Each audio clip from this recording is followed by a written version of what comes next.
Thank you. It's an honor to be here to share my experience with end-of-life care with you. And thank you, all of you, for coming out this evening. As you've heard, my husband of 40 years died 1 year ago on January 14th. John died at home, peacefully and privately, as we'd wished.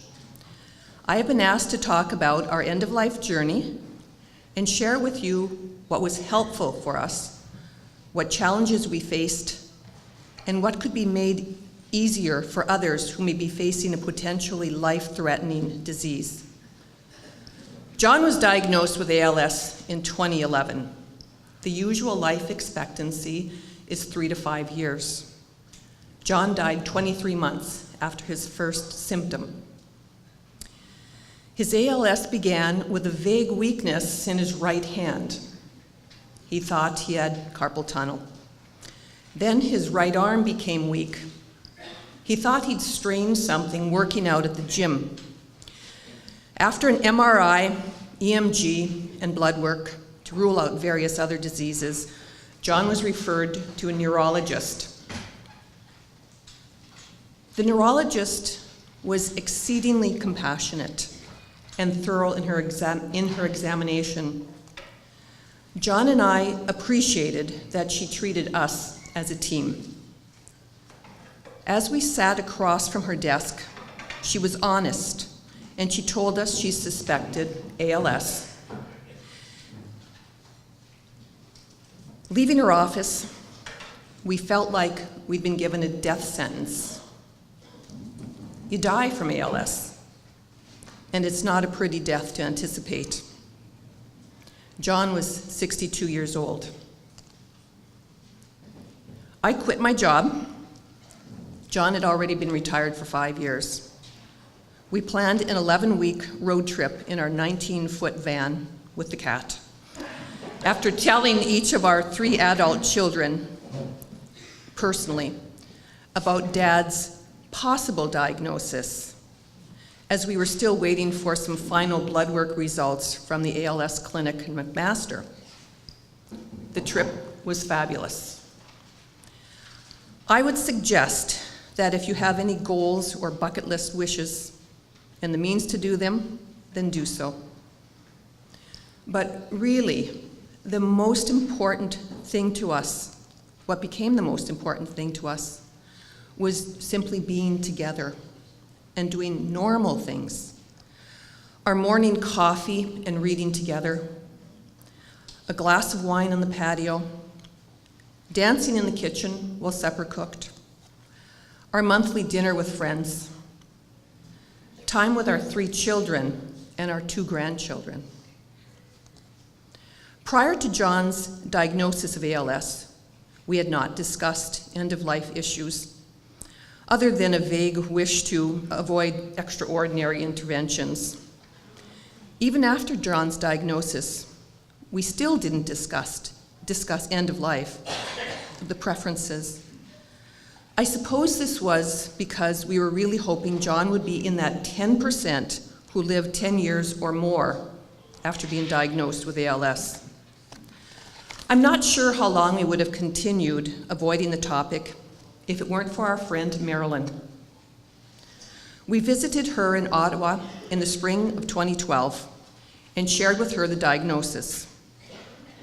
The following week, she sent us a carefully thought out email to encourage us to start preparing for our end-of-life journey, pointing out that if you don't know your options, you don't have any. You see, Marilyn's daughter had lost a 4-year battle with colon cancer, and she had died at home, age 39. Marilyn had been with her throughout. So, with Marilyn's to-do list, we started preparing for the worst, while still hoping for the best. The following are 3 things from Marilyn's list that worked well for us. First, her endorsement and recommendation of the CCAC, the Community Care Access Center, to get with them sooner than later. Prior to that, We had heard of the CCAC, but had no idea what they were about. Now I, too, highly recommend the CCAC. We had a nurse case manager, a social worker, and an occupational therapist, all who came to the house. The CCAC was a godsend and exceedingly helpful for providing practical support and information we needed to stay at home. The second that worked well for us was counseling for John and me. We went together for monthly counseling sessions. ALS relentlessly took away things. No more dancing, gardening, cooking, watercolor painting, doing genealogy research on the computer. My strong, capable husband needed help getting in and out of bed, dressing, showering, eating. In short, I became John's arms. Counseling helped us cope with these drastic changes, with facing death, and with dealing with our grief and the loss of our future together. Third, we evaluated our house practically. Did we need to relocate, downsize, or could we renovate? We love our neighbors and our neighborhood. We wanted to stay in the house we'd been in for 35 years. To do this, we had to renovate a bathroom to make it wheelchair accessible. In addition, we put in electric stair chair lifts, anticipating the time when John would no longer be able to navigate the stairs. We put in a wheelchair ramp from the garage to the house, and there's so much more for all that, but I only have 15 minutes. We both felt very strongly about our desire to remain in the comfort and privacy of our home.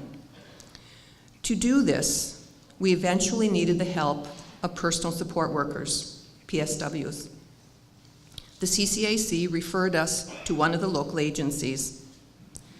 Having the help of PSWs was essential to our staying at home. However, dealing with the agency was the most frustrating and challenging aspect about staying at home and caring for John. His needs were changing because of the ALS. His neck was becoming weak. He was having difficulty swallowing and eating. He was losing the ability to speak. Fortunately, he could still walk with two people heavily supporting him on each side. The PSW scheduling was chaotic and unpredictable. In the 2.5 months that we needed PSW help, the agency sent us 22 different PSWs. It was frustrating to never know who was going to show up, and it was exhausting to constantly be orientating different personnel to John's changing needs. We needed some consistency. When I expressed this concern to the care coordinator at the agency, by phone, I didn't have time to go over there, I felt that I was being brushed off. She seemed to think that one PSW was the same as the next. One evening, a PSW, another new one, showed up and she had a cold. When I questioned her about the congestion, because I thought it might be an allergy, she said she had notified the agency that she had a cold and she was told to go anyway. I sent her home. John would have literally died if he had caught a cold. Another evening, I received a phone call 30 minutes before the PSW was scheduled to arrive. It was the care coordinator. She said, "Mrs. Very, I'm sorry, but I couldn't find anybody for tonight." John was sitting on the couch in our living room, and it was absolutely impossible for me to lift him off the couch, get him over to the chairlift, up the stairs to the bed. I phoned a neighbor who helped us. These were not simple inconveniences, they were safety issues. PSWs are essential frontline caregivers in the home. I don't have the solutions, I just more raised the problem that we experienced with one agency. I do suggest that there needs to be more efficient PSW staffing, more incentive to keep competent and committed PSW staff, a strive for continuity of care for clients, and clients and families should be considered a central part of the team. Lastly, I commend Maison Valley Hospice's outreach program.